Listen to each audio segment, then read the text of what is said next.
Hello मरমৰ বন্ধু বান্ধৱীসকল welcome to my YouTube channel Rohit's blog. तो আজি ব্লগটো বনাই আছো, একদম এটা ভাল ব্লগ বনাবলৈ গৈ আছো। আমি এটা বহুত ভাল বস্তু আনবক্সিং কৰিম আজি। সো মই এমাজনত অৰ্ডাৰ দিছিলো, ফ্লিপকাৰ্টত অলপ দামটো অকণমান বেছি বাৰু। তো এমাজনত অৰ্ডাৰ দিছিলো, গৈ আছো বস্তুটো আনিবলৈ। আমি যাম এতিয়া বৰ্তমান তিতাবৰ। ফুটবল খেলি বাওঁ ভৰিত অলপ দুখ পোৱাৰ বাবে প্ৰবালক লগত লৈ আহিছো। আৰু আমি গৈ আছো পথাৰৰ মাজে গৰালি দুই কাষে পথাৰ আছে। পথাৰৰ মাজে আমি আগবাঢ়ি গৈ আছো, ক্ৰমান্বয়ে গৈ আছো। আৰু সেউজীয়া পৰিৱেশবিলাক আমি ইমানেই ভাল লাগে, মই মানে কেমেৰাটোত ভিডিঅ' নবনাই থাকিব নোৱাৰো আচলতে। সেইকাৰণে ৰাস্তাইদি গ'লে কেমেৰাটো অন কৰি দিওঁ, যাতে সেউজীয়া পৰিৱেশবিলাক মোৰ কেমেৰাত বন্দী হৈ ৰৈ যায়, সকলোৱে ভালদৰে চাব পাৰিব। আমাৰ ঠাইডোখৰে এনেকুৱা, সকলোফালে সেউজীয়া আৱৰি আছে আৰু আমি মাজত আছো। ইমানে সুন্দৰ মনোমোহা পৰিৱেশ, আমি সেইটো কাৰণে ইয়াৰ পৰা বেলেগত থাকিবলৈ যাবলৈ মনে নোযোৱা হয়। তিতাবৰৰ মানুহ, তিতাবৰতে থাকিবলৈ মন যায়, ওলাই মেলি যাবলৈ ইমান মন নাযায়। তিতাবৰখনেই আচলতে ইমান ধুনীয়া। সো আহক আমি যাওঁ। বৰ্তমান আমি গৰালিত গৈ আছো, গৈ পাওঁ অৱস্থা।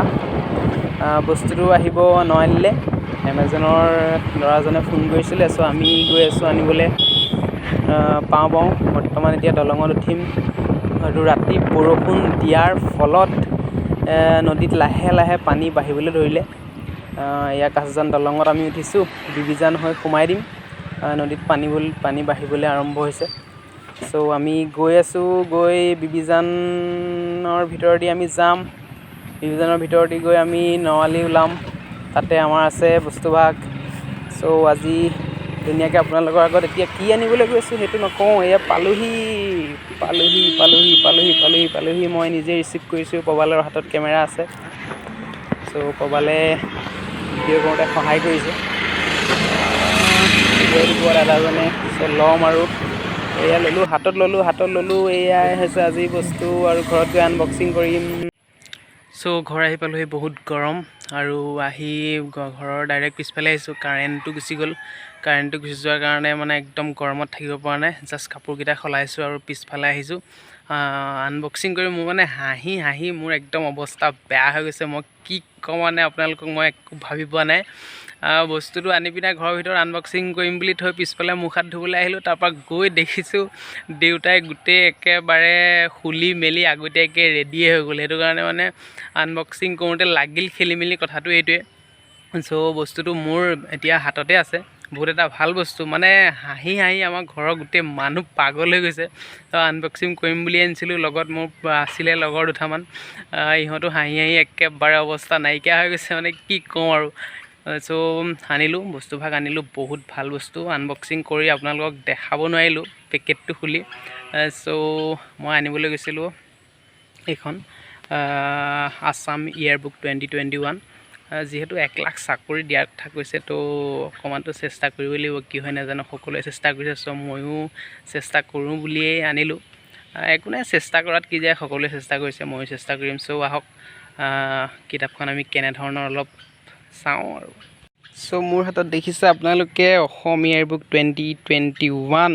মানে মই বহুত ইউটিউবতো চালোঁ আৰু বহুত কেইজনে কোৱাও শুনিছোঁ যে তুমি ল'লে আছাম ইয়েৰবুকখন লোৱা, তাৰ পৰাই তুমি বহুত সহায় পাবা বুলি কৈছে শান্তনু কৌশিক বৰুৱাৰ। ইয়াতেই প্ৰায় অসমৰ যিমানখিনি ল'বলগীয়া জ্ঞান এই আছাম ইয়েৰবুকখনতে আছে। সো সেইকাৰণে আছাম ইয়েৰবুকখন মই আনিলোগৈ, অৰ্ডাৰ দিলোঁ আৰু পাই গ'লহি। সো আনিলোগৈ। কাৰেণ্টটো অহাৰ কাৰণে আকৌ ভিতৰলৈ গুচি আহিলোঁ। ভিতৰত আহি কিতাপ টেবুলত থৈ লৈছোঁ। থোৱাৰ পিছত আপোনালোকে দেখিছে ইয়াত দি আছে ভৌগোলিক পৰিচয়, জলবায়ু বৃষ্টিপাত, অসমৰ মাটি, প্ৰাকৃতিক দুৰ্যোগ, অসমৰ নদ নদী, অসমৰ আৰ্দ্ৰভূমি, জৈৱ বৈচিত্ৰ্যকে ধৰি কিতাপখনত আপোনালোকে বহুত এনেধৰণৰ বস্তু পাব, যিবিলাক সঁচাই বহুত দৰকাৰী। আৰু এনেই হ'লেও নিজৰ ৰাজ্যখনৰ বিষয়ে জনাটো বহুত প্ৰয়োজন। সো জানিব লাগে। বনৌষধি আৰু সুগন্ধি উদ্ভিদ, অসমৰ অৰ্কিড, অসমৰ চৰাই চিৰিকটি, অসমৰ মাছ, অসমৰ সৰীসৃপ, অসমৰ কীট পতংগ আৰু পখিলা, সকলোখিনি আছে। সাজপাৰ, অসমৰ ঘৰ বাৰীকে ধৰি বহুত ভাল বস্তু, গোটেইখিনি বস্তু সাঙুৰি আচলতে অসমৰ বুৰঞ্জী পাব আপোনালোকে ইয়াত। অসমৰ বুৰঞ্জীৰ সকলোখিনি বস্তুৱে আছে। যুদ্ধ বিগ্ৰহ, আন্দোলন, বহিৰাগতৰ আক্ৰমণ, সন্ধি চুক্তি, বিজয়ী পৰিব্ৰাজকৰ টোকা, ৰাজ্যিক প্ৰতীক চিহ্নসমূহৰ বিষয়ে ইয়াত আছে। ৰাজ্যিক প্ৰশাসনৰ বিষয়ে আছে ইয়াত আপোনালোকে দিয়া আছে। ৰাজ্যিক প্ৰশাসন, অসমৰ কৃষিৰ কথা দিয়া আছে, অসমৰ উদ্যোগ, অসমৰ পৰ্যটন, অসমৰ কুটিৰ শিল্প ভেৰি ইম্পৰ্টেণ্ট। পশু আৰু মীন পালন, ৰাজ্যিক আয়, অসমৰ পঞ্চবাৰ্ষিক পৰিকল্পনা, জলসিঞ্চন, শক্তি উৎপাদন, নিয়োগ আৰু স্বনিয়োজন, পৰিবহণ আৰু যাতায়াত বহুত বেছি ইম্পৰ্টেণ্ট। যোগাযোগ ব্যৱস্থা, চিকিৎসা আৰু স্বাস্থ্যসেৱা, মঞ্চ কলাকে ধৰি চলচ্চিত্ৰ, পৰম্পৰাগত লোকগীত, নাম আদি সকলো পাব ইয়াত। বৰগীত আছে, বনগীত, ভটিমা, অসমীয়া ধ্ৰুপদী সংগীতৰ ধাৰা, অসমীয়া আধুনিক গীত, তাৰপিছতে ইয়াত দেখিছে কেইবিধমান পৰম্পৰাগত নৃত্য, এনেধৰণৰ বহুতো সত্ৰীয়া নৃত্য, দেৱদাসী নৃত্য, থিয় নামকে ধৰি অসমৰ পৰম্পৰাগত বাদ্যযন্ত্ৰ, চিত্ৰকলা, অসমীয়া লিপিৰ বিষয়েও কিবা আছে দিয়া আছে ইয়াত। অসমীয়া সাহিত্যটো জানেই বহুত বেছি ইম্পৰ্টেণ্ট। জনগোষ্ঠীয় সাহিত্য, অসমীয়া শিশু আলোচনী, জ্যোতিষ চৰ্চা, শিক্ষা, তাৰ ভিতৰতে কিছুমান থাকি আহিছে ক'বলৈ। অসমৰ পুথিভঁৰাল, অসমৰ চাৰ্কাছ, খেলা ধূলা আৰু ক্ৰীড়া সমাৰোহ, অসমৰ জিলাকেইখনৰ চমু বিৱৰণ, গোটেইকেইখন জিলাৰ বিষয়ে থুলমূলকৈ নহয় বহলাই আছে ইয়াত।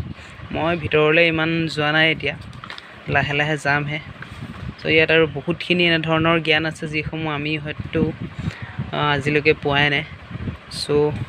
চাব লাগে আৰু পঢ়িবলৈ আৰম্ভ কৰিব লাগে।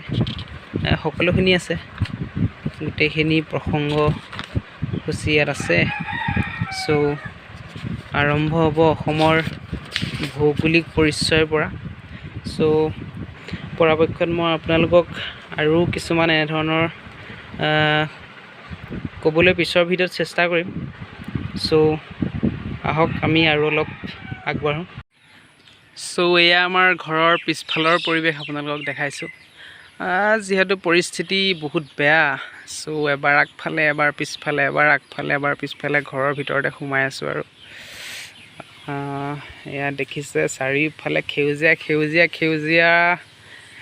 কেৱল সেউজীয়া আৰু সেউজীয়াৰ ভিতৰত থাকি ইমান যে ভাল লাগে মই ব্যক্ত কৰিব নোৱাৰোঁ আচলতে।